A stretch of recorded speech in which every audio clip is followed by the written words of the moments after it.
sahabat SPP, bagaimana kabar Anda hari ini? Dengan berbagai macam kegiatan yang dikerjakan, bekerja, belajar, atau mungkin mengerjakan hobi, kita perlu waktu beristirahat. Dan itu juga yang saya selalu sarankan kepada anak-anak saya. Jadi waktu istirahat itu menolong kita bisa fresh kembali untuk melanjutkan berbagai macam kegiatan yang diperlukan. Dan kadang-kadang ketika sekolah gitu ya, ketika kuliah gitu, ada banyak tugas, ada banyak PR yang mesti dikerjakan dan itu menyita waktu.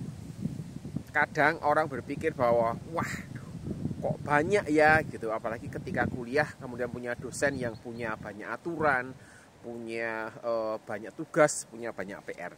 Saya teringat apa yang disampaikan oleh Raja Salomo di dalam Amsal 27 ayat 17. Beliau menyebutkan bahwa besi menajamkan besi dan manusia menajamkan sesamanya. Jadi pisau itu saat diasah itu dia akan kehilangan sedikit gitu ya dari logamnya gitu, dan ternyata kerugian ini mendatangkan keuntungan karena pisau ini menjadi lebih tajam. Pertanyaan sekarang adalah kalau manusia bagaimana gitu, apakah juga mengalami hal yang sama? Dan kira-kira itu yang kita bicarakan pada edisi kali ini.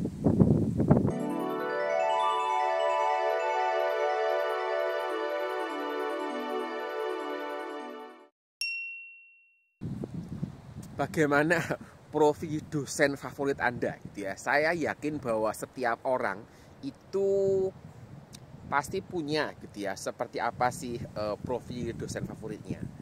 Kalau Anda masih di SMP, SMA, belum kuliah gitu ya, Anda juga pasti punya seperti apa sih profil guru favorit Anda gitu ya.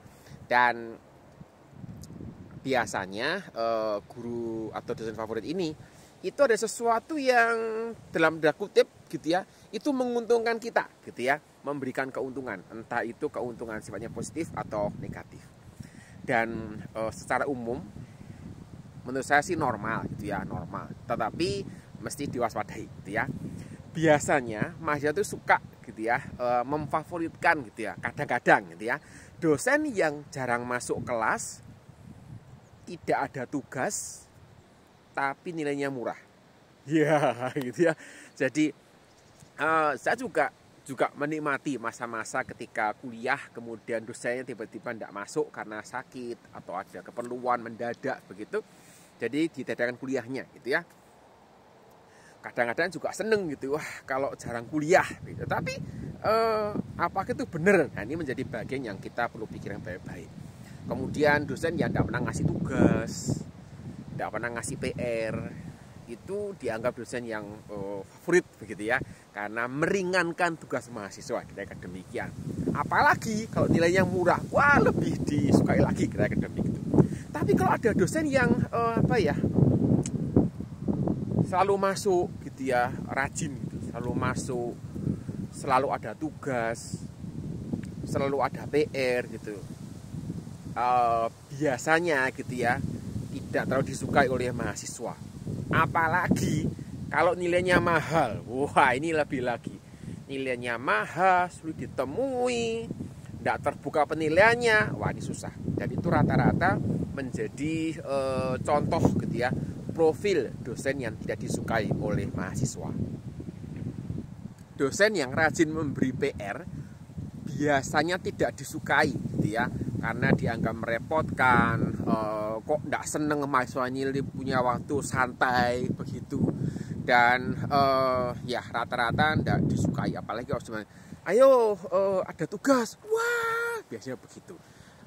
Saya juga mengalami hal yang sama ketika berinteraksi dengan mahasiswa. Mereka mengatakan kalau kasih tugas gitu ya, wah seperti itu. Dan ya, yang namanya tugas PR itu selalu dianggap sebagai sesuatu yang merepotkan, karena harus sediakan waktu untuk kerja PR, waktu santai berkurang. Kalau mau mau ketemu sama teman-teman, kumpul-kumpul, nonton TV, main game, atau makan-makan gitu ya, waktunya jadi susah gitu untuk ketemu. Jadi banyak mahasiswa merasa bahwa keberadaan tugas dan PR ini sesuatu yang cukup mengganggu, sehingga buat mahasiswa yang mendapatkan dosen yang unik gitu ya, yang selalu memberi PR, itu rata-rata mengatakan nggak cocok nih sama saya, kira-kira demikian.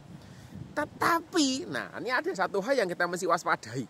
Tetapi mungkin gitu ya, gara-gara PR yang diberikan itu, maka seorang mahasiswa itu memenuhi jatah SKS yang harus dipenuhi. Jadi kan kalau kuliah itu pakai SKS ya, sistem kredit semester. Jadi satu SKS itu setara dengan ada kuliahnya, ada mengerjakan tugasnya, ada belajar mandirinya, seperti itu yang sudah saya bahas dalam sebuah video terkait dengan kuliah 24 SKS yang mungkin nanti bisa bermanfaat buat seperti semua yang belum memahami perhitungan ini. Walaupun mungkin buat beberapa kasus sekarang itu sudah tidak relevan lagi, tetapi menurut saya model perhitungannya itu bisa menolong mahasiswa untuk kira-kira mengestimasi harusnya berapa sih waktu yang perlu disediakan untuk mata kuliah tertentu untuk belajar.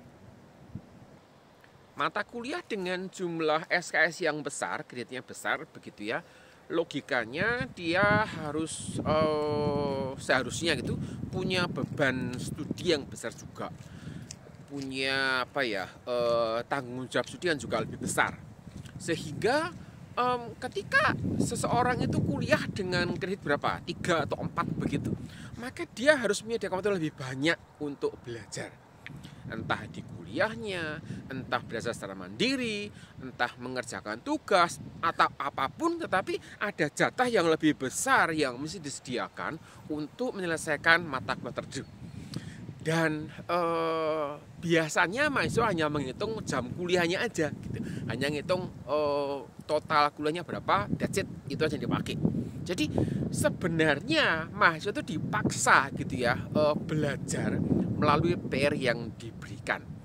Dan tugas-tugas yang diberikan juga itu mendorong mahasiswa, atau kalau dalam bahasa yang lebih vulgar gitu ya, memaksa mahasiswa untuk belajar. Karena biasanya kalau tidak ada PR, tidak ada tugas, tidak ada ujian, biasanya tidak belajar. Dan menurut saya sekali lagi bahwa panduan SKS yang digunakan di Indonesia yang tadi saya sampaikan tadi itu sebenarnya cukup jelas gitu ya, lebih menolong mahasiswa untuk bisa memperkirakan kira-kira apakah saya ini sudah cukup belajar atau belum. Di Eropa, semua negara Eropa, semua agak repot ya, sebagian besar deh, menggunakan yang namanya ECTS, European Credit Transfer System. Dan satu ECTS itu setara dengan 27,5 jam dalam satu periode belajar. Jadi ada yang satu periode belajar itu 2,5 bulan, ada yang 5 bulan gitu ya. Jadi mereka tidak peduli gitu ya berapa lama periode belajarnya. Yang pasti kalau sebuah mata kuliah ditawarkan dalam satu periode yang misalnya 2,5 bulan tadi, berarti selama 2,5 bulan itu seorang mahasiswa harus menyediakan waktu berapa ECTS dikalikan 27,5 jam, termasuk kuliah, buat tugas, belajar mandiri dan sebagainya. Jadi menurut saya gitu ya, panduan yang dikeluarkan oleh Departemen Pendidikan Tinggi, Dirjen Pendidikan Tinggi itu cukup jelas dan menolong mahasiswa untuk bisa mengestimasi apakah dia sudah cukup menyediakan waktu untuk belajar atau belum. Selain dosen yang banyak tugas, banyak PR gitu ya, model dosen yang tidak disukai mahasiswa itu adalah dosen yang banyak aturannya. Jadi saat ketemu pertama kali gitu ya, di kelas begitu, semua aturan main ditunjukkan. Dan ada mahasiswa yang merasa bahwa ini terlalu banyak aturan mainnya gitu ya, atau kalau terlalu banyak aturan mainnya itu tidak baik dan justru membingungkan gitu. Kemudian juga ada prinsip yang kita mesti perbaiki. Jadi ada orang yang pernah saya mendengar orang mengatakan bahwa aturan itu dibuat buat dilanggar. Nah ini menjadi satu koreksi buat kita semua. menurut saya gitu ya, aturan itu dibuat karena ada orang yang tidak tahu aturan, sehingga perlu dibuatkan aturannya supaya bisa lebih tertib, kira-kira demikian. Nah, demikian juga dengan proses belajar di dalam kelas. Oleh karena ada mahasiswa yang sulit untuk diberitahu gitu ya, ada mahasiswa yang seenaknya sendiri. Oleh karena itu, dosen perlu membuat aturan main di dalam kelas supaya menjadi lebih jelas, supaya proses belajar sudah lebih enak begitu. Mereka yang mengikuti mekanisme aturan dan sebagainya, mereka yang bertanggung jawab, mereka bisa benar-benar memaksimalkan proses belajar yang diselenggarakan di kelas.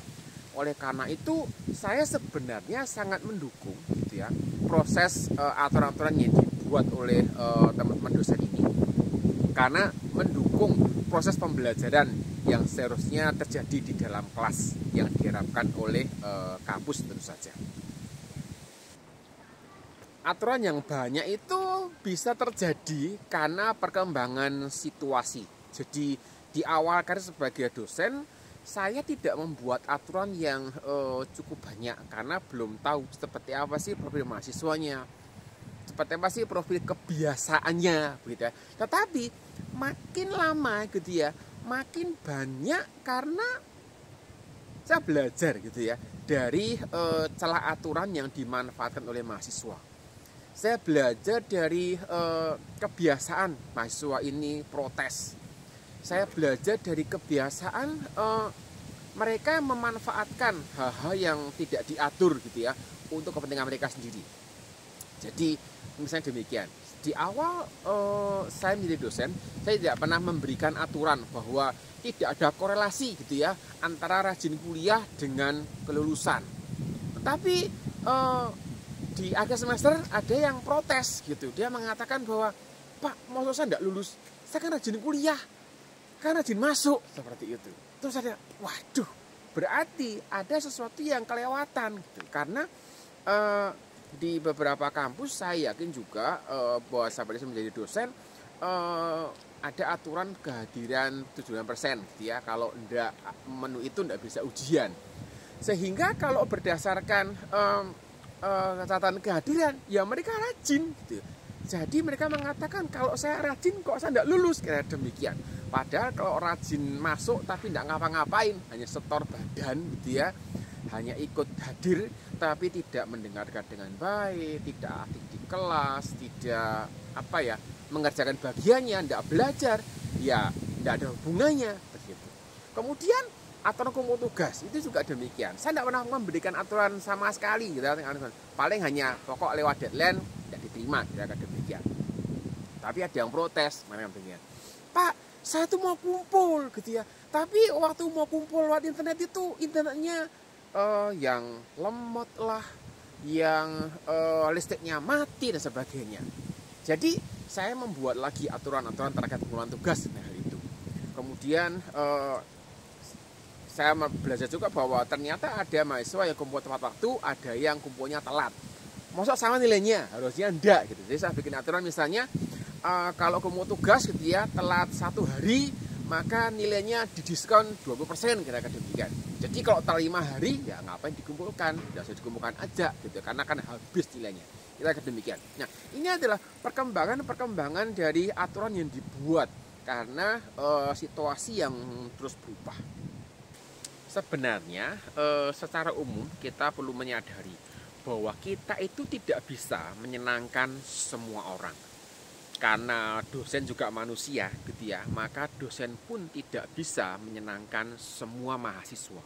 Jadi sebenarnya ketika ada mahasiswa mengatakan bahwa saya tidak suka sama dosen ini karena banyak aturannya, banyak PR-nya, kayak demikian. Tapi di sisi lain ada juga gitu ya yang mengatakan bahwa saya cocok dengan dosen ini karena aturannya jelas, karena PR itu menolong saya untuk belajar dan sebagainya.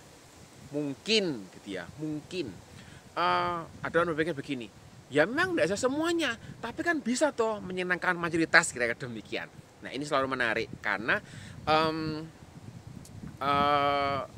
saya perlu menyampaikan bahwa yang namanya mayoritas itu belum tentu benar gitu ya. Yang namanya mayoritas itu belum tentu mewakili populasi. Oleh karena itu saya tidak akan berdebat terkait dengan hal ini. Kalau mayoritas mengatakan bahwa dosen yang baik adalah dosen yang jarang masuk, tetapi itu negatif gitu ya, apakah itu mayoritas yang mesti dibenarkan?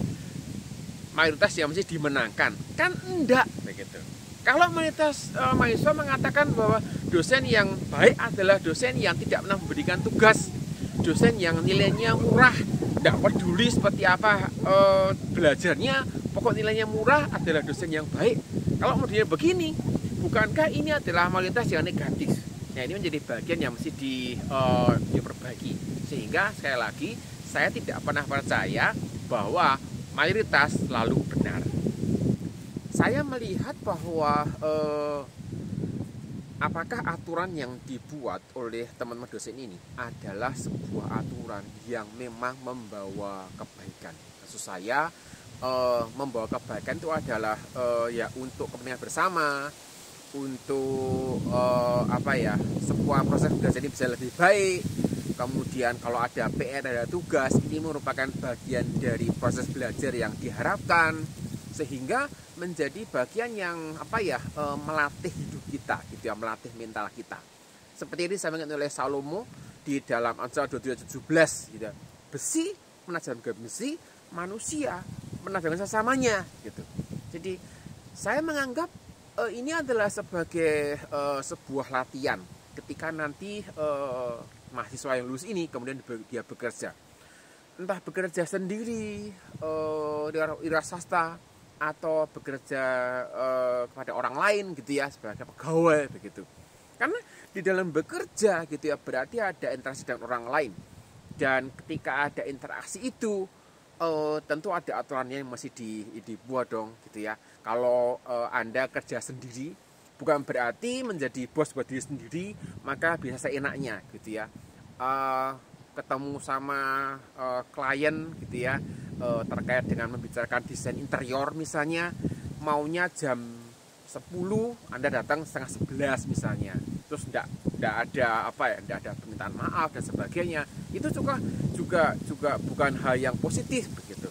Dan apalagi kerja dengan orang lain gitu ya, bekerja di sebuah kantor misalnya atau di sebuah pabrik misalnya, ini menjadi bagian yang mesti diperhatikan, karena pada waktu interaksi dengan sebuah organisasi mesti ada aturan masuk jam berapa, pulang jam berapa, cuti bagaimana dan sebagainya. Kemudian bagaimana orang bersikap dan menghadapi gesekan itulah gitu ya. Disitulah kita belajar, disitulah kita itu melihat bagaimana kita bisa mengembangkan diri, bagaimana kita itu dibentuk pribadinya menjadi makin dewasa, makin tentu saja usia itu kan pasti tambah terus gitu ya. Tapi apakah kedewasaan mental juga mengikuti seiring bertambahnya usia seperti itu. Dan sekali lagi cocok begitu dengan apa yang disampaikan oleh Raja Salomo di dalam bagian tadi saya kutip, besi menajamkan besi, manusia menajamkan sesamanya. Jadi saya mengajak gitu ya, kita semua gitu ya, untuk berpikir secara positif. Karena sebenarnya ketika kita bisa melihat sisi positif gitu ya, itu menolong kita melihat sesuatu dari sisi yang berbeda. Dan ini memberikan kita peluang untuk bisa berkembang, untuk bisa belajar lebih banyak lagi.